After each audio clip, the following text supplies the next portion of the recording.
Hello guys, welcome back my YouTube channel. और आज यहाँ पे हम लोग बात करने वाले हैं जो सिलेबस है एमएससी पार्ट वन का। ठीक है, तो इसके अंदर टोटल दो पार्ट होते हैं, पार्ट वन और पार्ट टू, जिसके अंदर टोटल 4 सेमेस्टर हमें पढ़ाए जाते हैं। ठीक है, और इसका जो प्रोग्राम नेम है वो मास्टर ऑफ साइंस है और कोर्स है केमिस्ट्री। तो इसके अंदर हम लोग पार्ट वन के जो सेकेंड सेमेस्टर है उसके सिलेबस के बारे में बात कर रहे हैं। ठीक है, तो यहाँ पे हम लोग बात करने वाले हैं एनालिटिकल केमिस्ट्री के सिलेबस के बारे में, जो पेपर फोर है।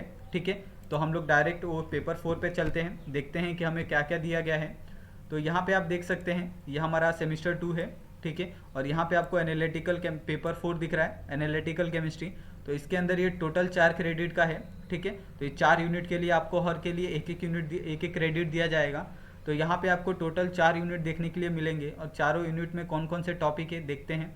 तो जो यूनिट नंबर है उसके अंदर आपको क्रोमेटोग्राफी, ठीक है, तो क्रोमेटोग्राफी आपने पढ़ा ही होगा जो लोअर क्लासेस है। ठीक है, बीएससी हो गया या फिर ट्वेल्थ हो गया, आपने क्रोमेटोग्राफी परफॉर्म किया ही होगा। ठीक है, तो ये हो गया। उसके अंदर आपको यहाँ पे recapitulation of basic concept in the chromatography, उसके बाद गैस क्रोमेटोग्राफी कॉन्सेप्ट दिया है आपको, फिर high performance liquid chromatography HPLC.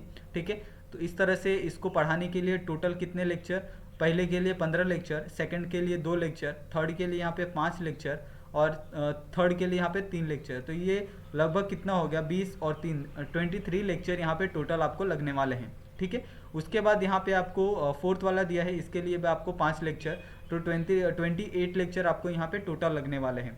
उसके बाद यहाँ पे यूनिट टू दिया है, जिसके अंदर आपको मिलेगा एक्सरे स्पेक्ट्रोस्कोपी, मास स्पेक्ट्रोस्कोपी और रेडियो एनालिटिकल मेथड। और अगर आपको यूनिट टू पूरा पढ़ाना है तो इसके लिए टोटल 15 लेक्चर हैं। और आपको टॉपिक वाइज अगर किसी को डिस्ट्रीब्यूट करना है तो हर के लिए यहाँ पे दिया गया है, यहाँ पे 4 लेक्चर दिया गया है पहले के लिए, सेकंड के लिए 6, और थर्ड के लिए है 5।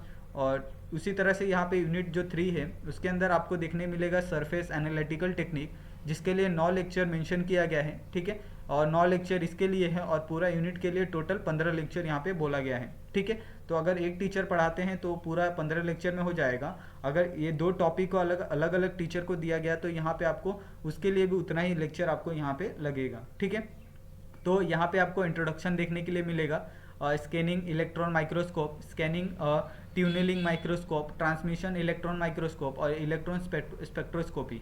उसके बाद यहाँ पे सेकंड है एटॉमिक स्पेक्ट्रोस्कोपी। ठीक है, तो इस तरह से ये यूनिट 3 था। उसके बाद यूनिट 4 है, जिसके लिए भी 15 लेक्चर दिए गए हैं, इलेक्ट्रो एनालिटिकल मेथड के लिए न्यूमेरिकल आर एक्सपेक्टेड। तो इसके अंदर ये पूरा कैलकुलेशन बेस है।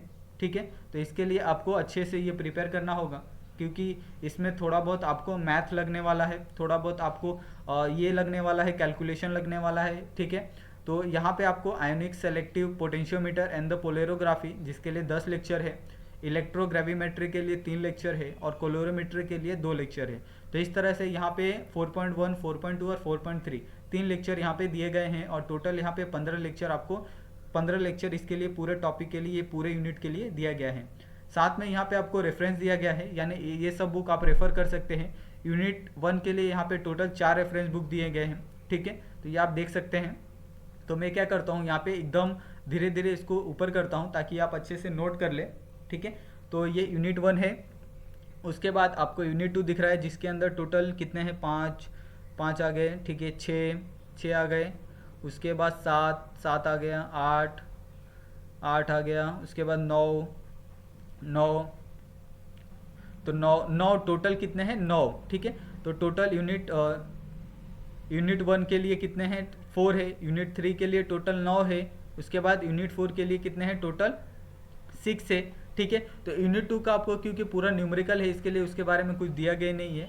तो यूनिट 3, 4 और 1 के बारे में यहाँ पे रेफरेंस दिया गया है, तो आप इसको रेफर कर सकते हैं। ठीक है, तो ये यूनिट 4 है।